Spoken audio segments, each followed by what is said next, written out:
आज हम करेंगे एक फ्रेम क्वेश्चन जो कि होगा काइनीज मेथड का। ठीक है, तो हमारा क्वेश्चन है analyse the portal frame by Kani's method, draw the bending moment diagram and deflective shape.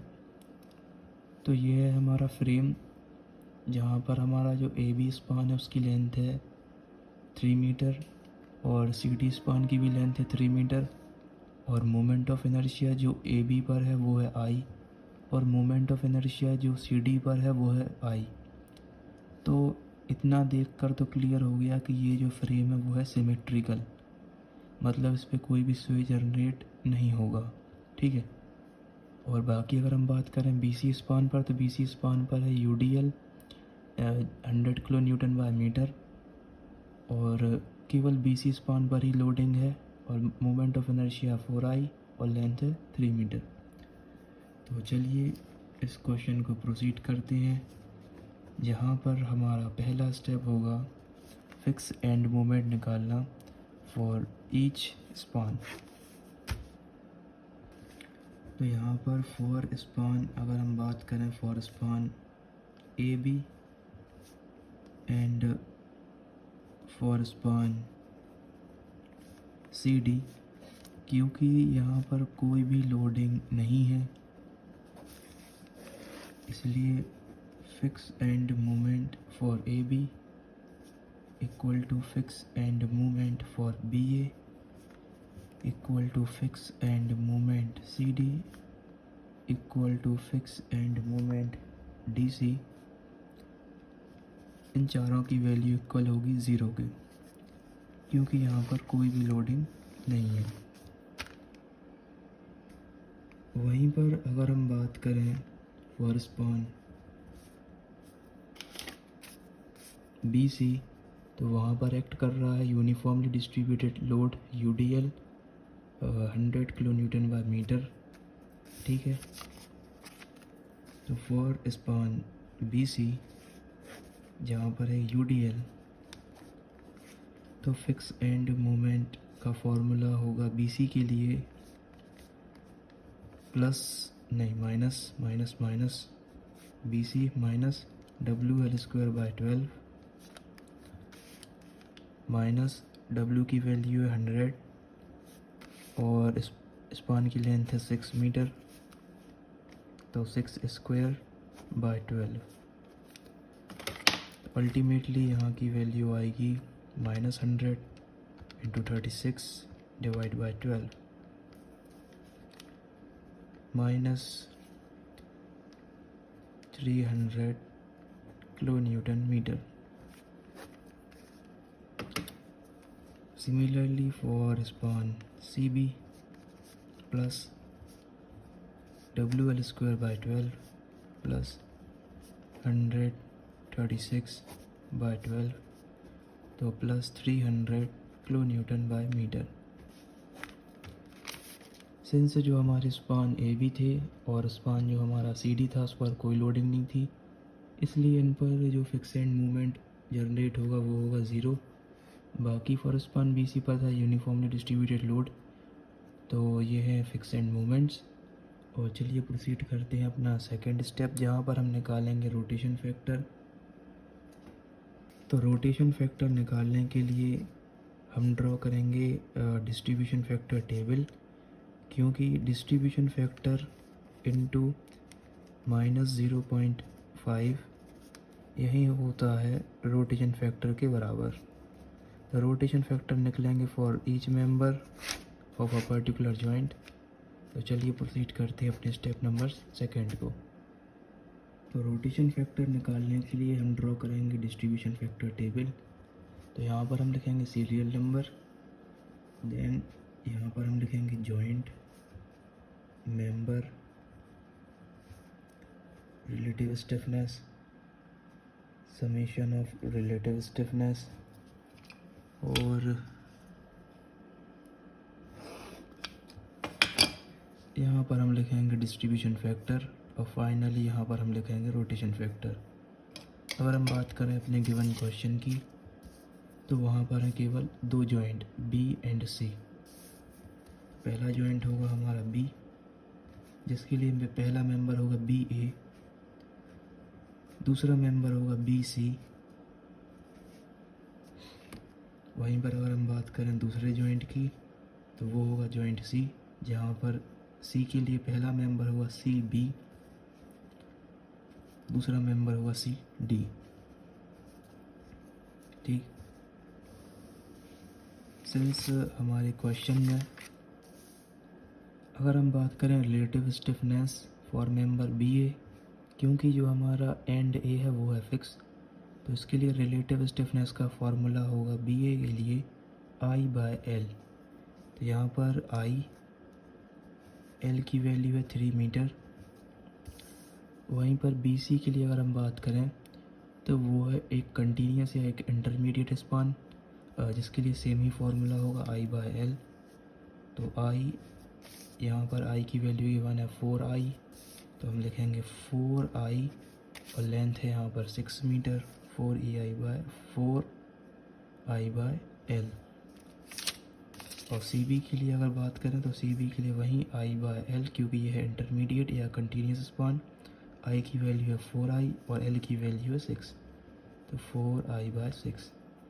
और सी डी के लिए अगर हम बात करें तो सी डी है फिक्स, और इसके लिए भी फार्मूला हो जाएगा आई बाय एल।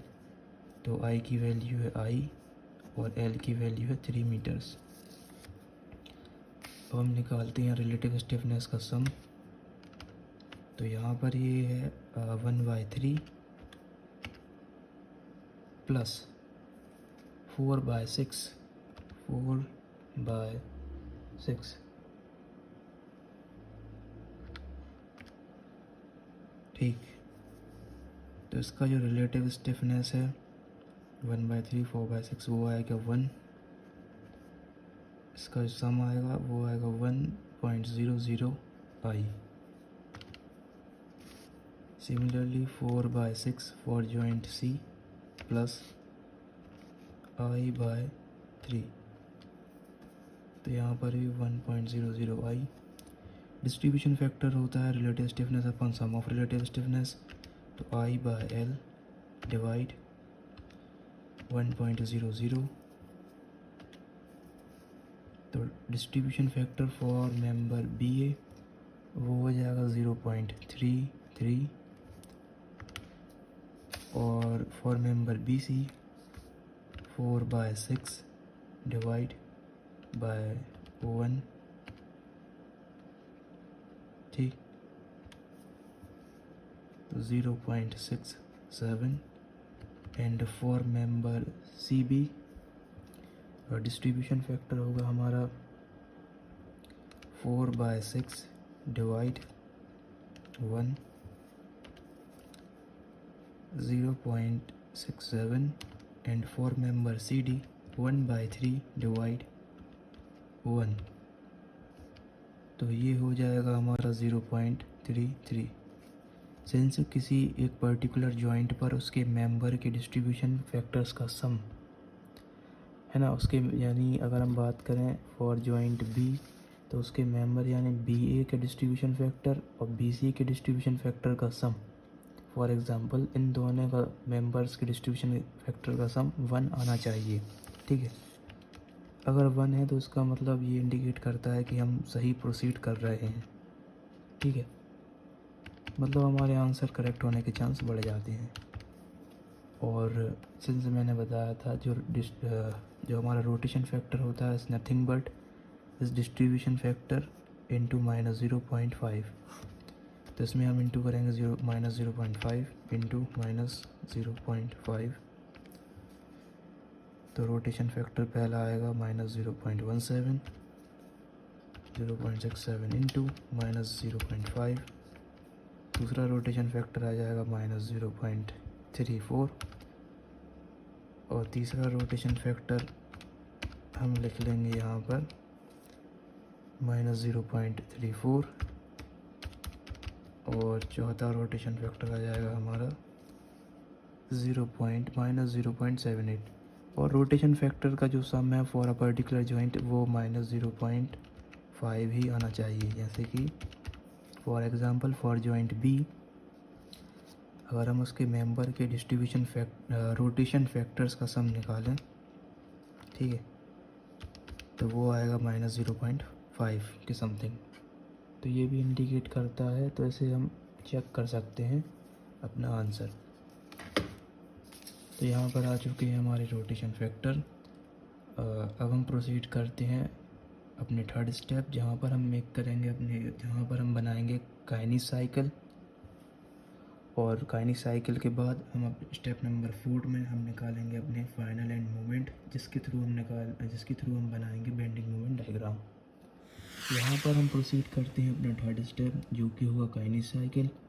काइनेस साइकिल में हमें मिलेगा moment small m BA, small m DC, और यहाँ पर हमें मिलेगा small m CD, small m BC, small m CB, small m BC, small m BA।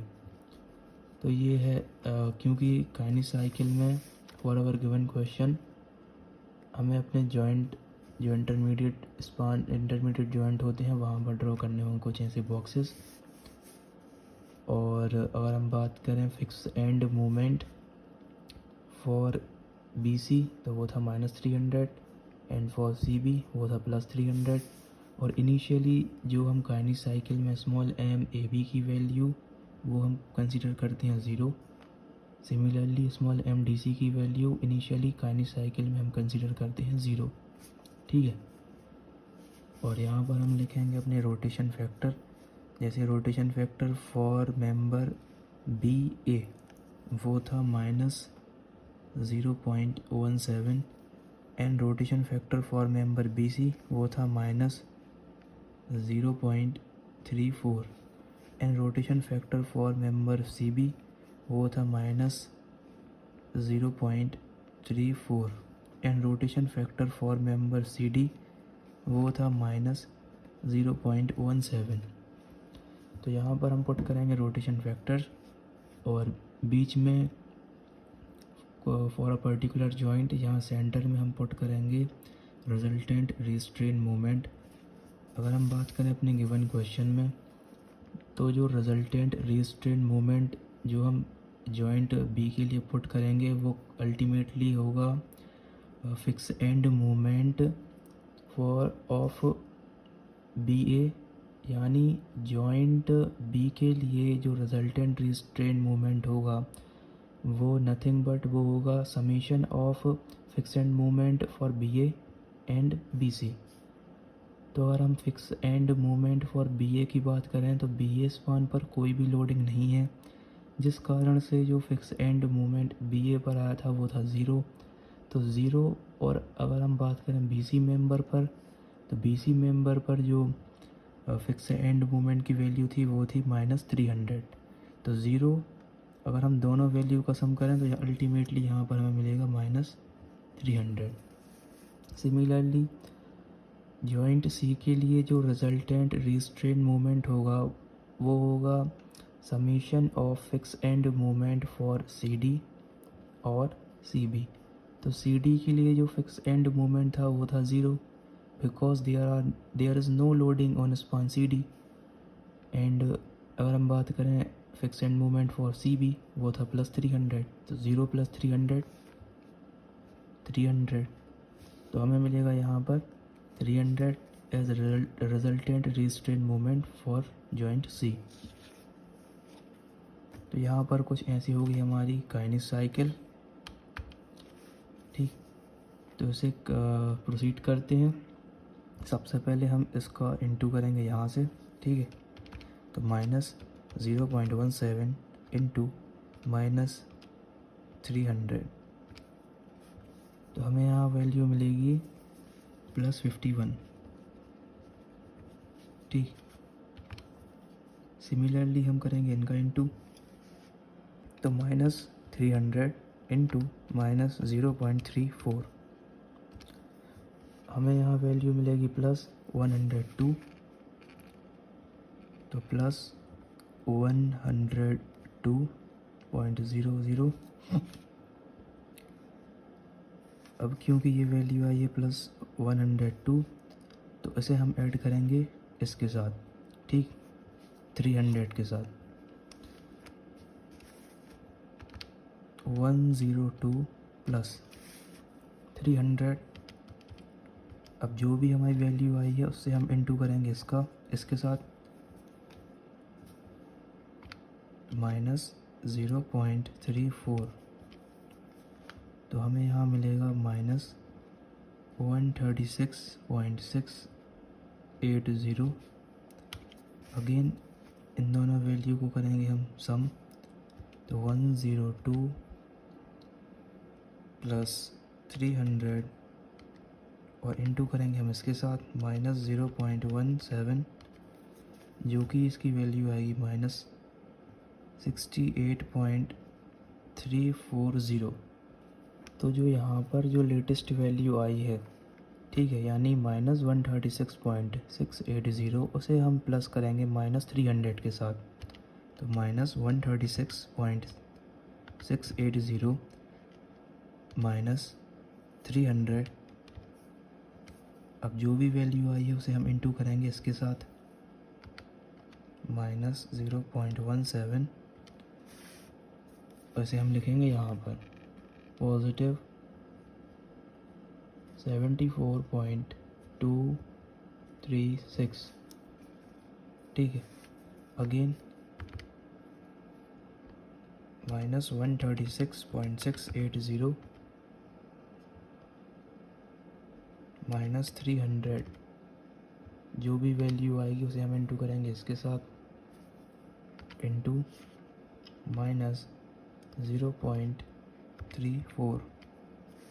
अब जो भी वैल्यू मिलेगी उसे हम लिखेंगे यहाँ, तो ये वैल्यू है पॉजिटिव 148.471, ठीक है। अब इस वैल्यू को हम ऐड करेंगे वापस 300 के साथ, ठीक। अब जो भी वैल्यू मिलेगी उसे हम इनटू करेंगे इसके साथ, -0.34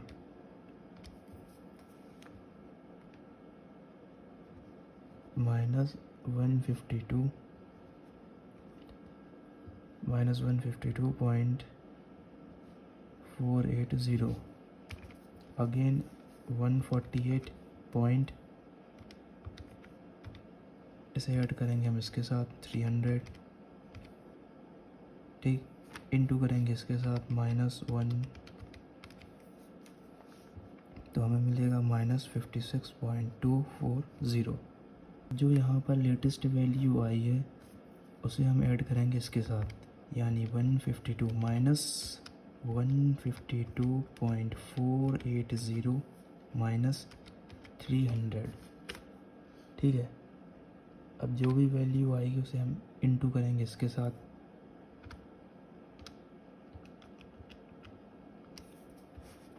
तो यहाँ पर हमें मिलेगा पॉजिटिव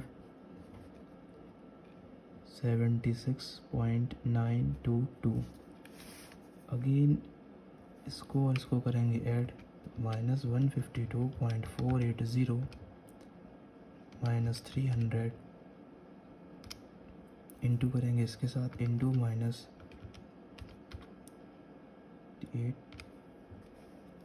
तो हमें यहाँ मिल जाएगा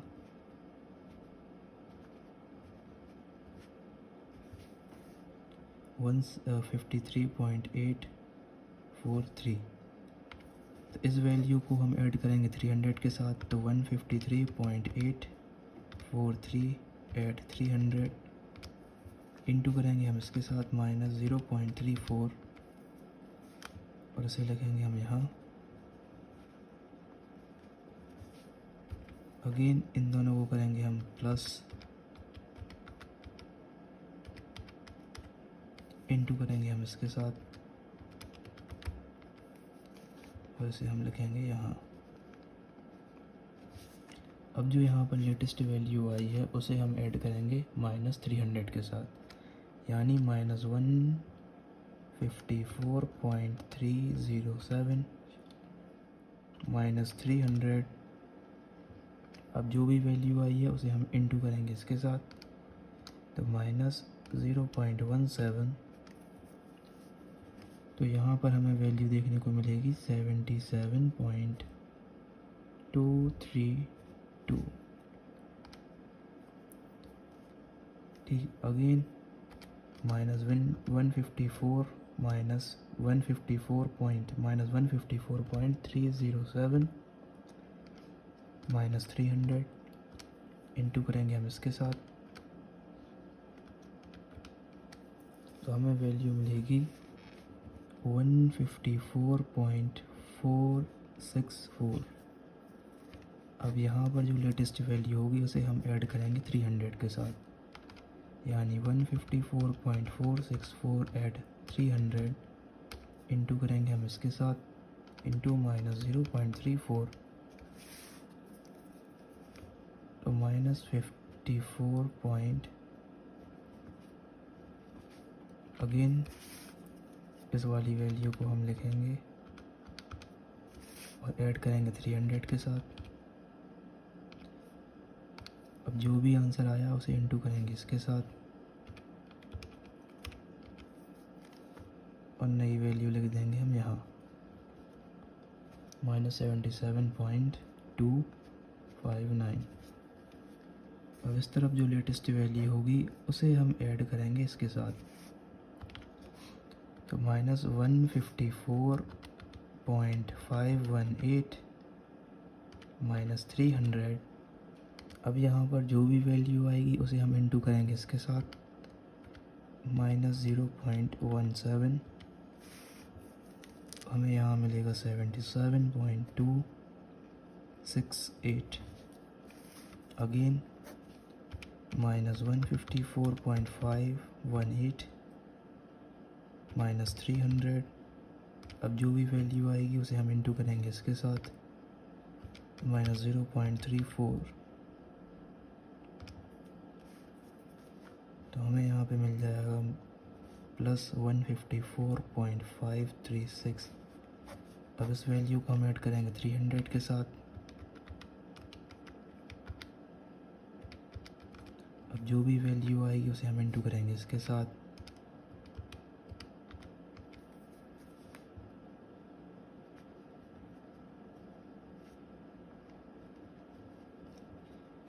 अगेन 154.536 प्लस 300, जो भी वैल्यू आएगी उसे हम ऐड करेंगे, इंटू करेंगे उसके साथ, इंटू करेंगे माइनस 0.17, तो माइनस 77.271। अब इस लेटेस्ट वैल्यू को ऐड करेंगे माइनस 300 के साथ, तो माइनस 154.542 माइनस 300, जो भी वैल्यू आई है उसे हम इंटू करेंगे इसके साथ,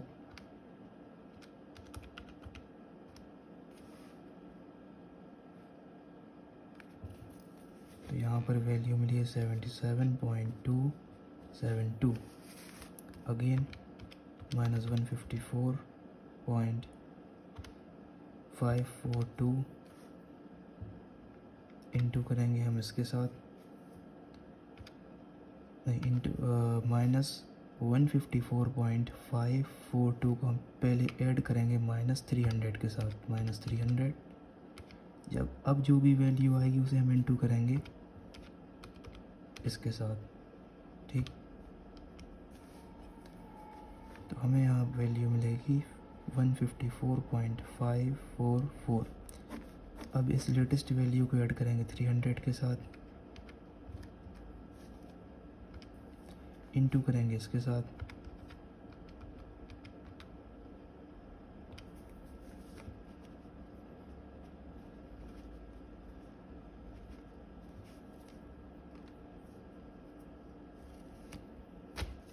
अब इंटू करेंगे हम इसके साथ, पहले ऐड करेंगे इसको 154.544 ऐड 300, देन इंटू माइनस, हमें यहाँ वैल्यू मिलेगी माइनस 77.272। अब इस लेटेस्ट वैल्यू को ऐड करेंगे 300 माइनस 300 के साथ, यानी माइनस 154.545 माइनस 300। अब जो भी वैल्यू आएगी उसे हम इंटू करेंगे माइनस 0.17, तो हमें यहाँ पे मिल जाएगी value 77.273। Again minus 154.545 minus 300 into करेंगे हम इसके साथ, तो माइनस 0.34।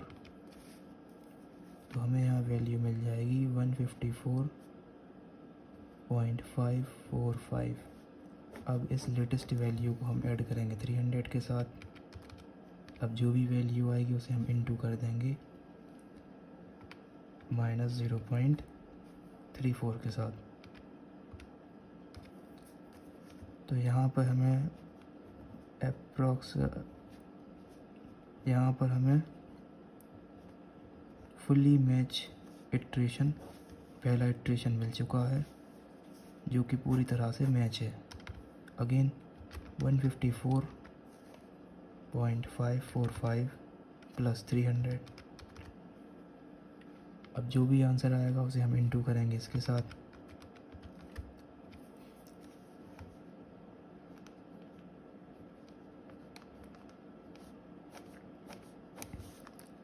और यहाँ पर जो लेटेस्ट वैल्यू थी माइनस 154.545 माइनस 300 उसे हम इंटू करेंगे माइनस 0.17। तो यहाँ पर भी हमें फुली मैच वैल्यू मिल जाएगी। Again minus 154.545 minus 300 into minus 0.34। तो यहाँ पर हमें वैल्यू मिल जाएगी, वो भी पूरी तरह मैच हो जाएगी। तो आप देख सकते हैं अप्रॉक्स हम कह सकते हैं कि जो हमारी स्मॉल m BA के लिए जो वैल्यू है वो है 77.273। वहीं पर अगर हम बात करें स्मॉल m BC तो वो वैल्यू है 154.545।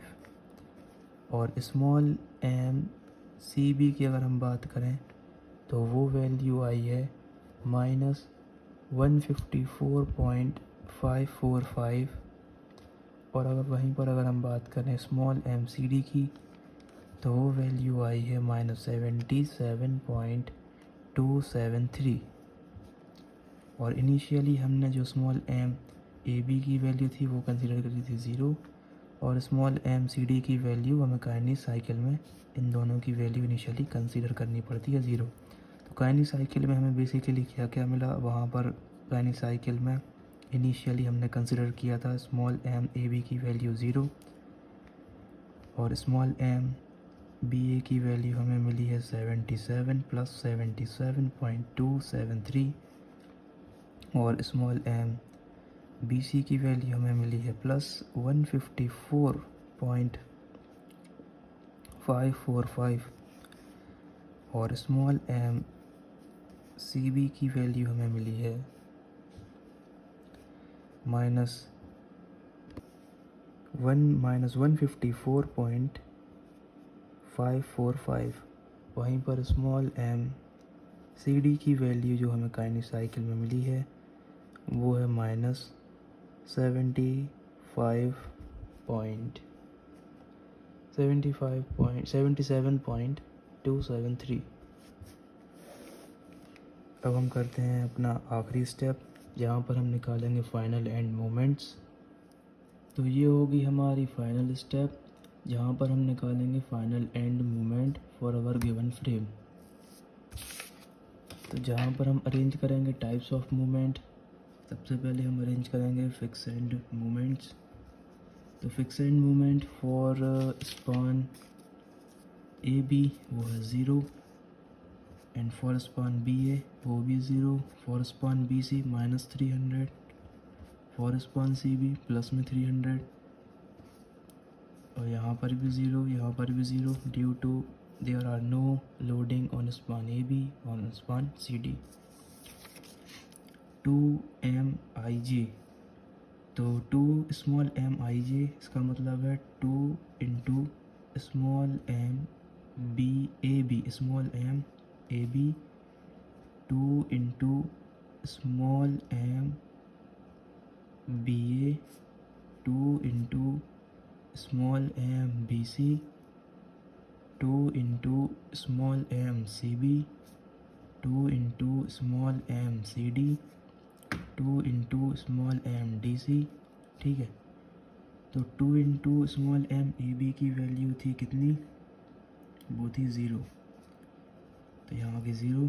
तो स्मॉल एम बी ए की वैल्यू थी 77.273, तो वो आ जाएगी अल्टीमेटली 2 इंटू 77.273,